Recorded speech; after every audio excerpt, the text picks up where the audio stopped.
ನಮ್ ಜಗ್ಗ ಅವನಪ್ಪ. ಇದರಕ್ಕ ಒಳಗವ್ರೆ.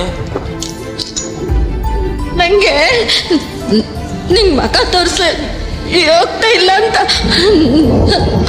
ಆಗ ಬಂದಿದ್ದೀನಿ. ನನ್ ಕ್ಷಮಿಸ್ಬೇಡಪ್ಪ. ನೀನ್ ಹಿಂಗೆಲ್ಲ ಕೈಯೆಲ್ಲ ಮುಗಿದ್ರೆ ಸುಮ್ಮನೆ ರಕ್ಕೆಲ್ಲ ನೋಡ್ ನಾನು. ಏನಮ್ಮ ಏನ್ ತಪ್ಪು ಮಾಡಿದ್ಯಮ್ಮ ನೀನು? ಬಾವು ಯಾರ ಹತ್ರ ಕತೆ ಹೇಳ್ತಾ ಇದ್ದೀರಾ ನೀವು? ರಾಜರು ಮನೆ ಮಕ್ಕಳು ಕೂಡ ಈ ತರ ಬೆಳ್ದಿಲ್ಲ. ನಂತರ ಬಾವು ಒಂದಿನ ಕಷ್ಟ ಇರೋತ್ತ ತೋರಿಸಿದೆ ನೀನು, ಉಪವಾಸ ಇರೋತ್ತ ತೋರಿಸಿದ್ಯಾ ನೀನು.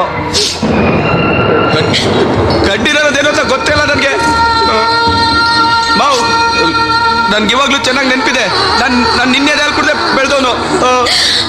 ಯಾವನೋ ಕುಡ್ಕ ಬಂದು ಯಾವನೋ ತೋರಿಸ್ಬಿಟ್ಟು ನಿಮ್ಮಮ್ಮ ಅಂತ ಹೇಳ್ಬಿಟ್ರೆ ನಾನು ನಂಬಿಡ್ಬೇಕಾ? ಆ ಬ್ರಹ್ಮ ಬಂದು ಹೇಳಿದ್ರು ನಂಬಕ್ಕಿಲ್ಲ. ಎಲ್ರು ತಮಾಷೆ ಮಾಡ್ಬೇಡಿ ನನ್ನ ಹತ್ರ.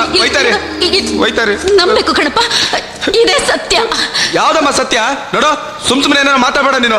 ಅಲ್ಲ ಕಣೋ, ಆ ಲಲಿತಮ್ಮ ಅವತ್ತಿದ್ದ ಪರಿಸ್ಥಿತಿಲಿ. ಮಾವು ಈ ಓಳು ಭಜನೆ ಎಲ್ಲ ಕೇಳಕ್ ನಾನು ರೆಡಿ ಇಲ್ಲಮ್ಮ. ನೋಡು, ನಾಳೆಯಿಂದ ಅಮ್ಮನ ಮುಖ ನಾನು ನೋಡೋದು ಬೇಡ, ಈ ವಿಷಯ ಮಾತಾಡೋದು ಬೇಡ. ಎಣ್ಣೆಟಲ್ಲೆಲ್ಲ ಮರ್ತ್ಬಿಡ್ತೀನಿ. ಹೋಗ್ಬಿಡಮ್ಮ ನೀನ್ ಇಲ್ಲಿಂದ. ಕಣ್ಣರಿದೆ ಹೋದ್ರು ಕಣ್ಣರಿತದೆ ಕಣೋ.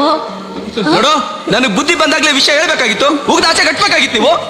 ಹೇಳ್ಬೇಕು ಅಂತ ಇದ್ದೆ ಕಣೋ. ನಾನು ಹೇಳ್ಬಿಟ್ರೆ ನೀನ್ ಎಲ್ಲಿ ನನ್ನನ್ನು ಬಿಟ್ಟು ಹೋಗ್ಬಿಡ್ತೀವ ಅಂತ ಭಯ ಪಟ್ಕೊಂಡು ನಾನು ಹೇಳಿಲ್ಲ.